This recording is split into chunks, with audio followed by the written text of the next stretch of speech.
నీ సంతానాన్ని ఇసుక రేణువుల వల్లే ఆశీర్వదించి విస్తరింపజేస్తా, కాబట్టి నువ్వు నాకు లోబడి ఉండు అన్నాడు.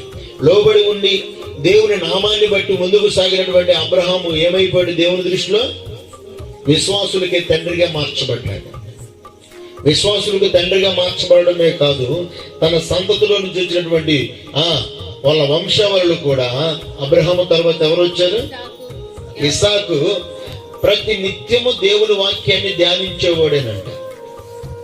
ఈయనేమో దేవుని నామాన్ని బట్టి తన సొంత కుమారులు కూడా బలివ్వడానికి కూడా ఇష్టపడ్డాడు అబ్రహాము.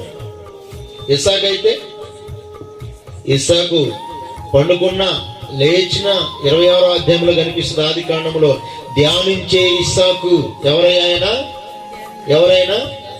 ఈయనేమో దేవుని కోసం తన కుటుంబంలో తన గర్భ ఫలమైనటువంటి కుమారుని బలివ్వడానికి కూడా ఇష్టపడిన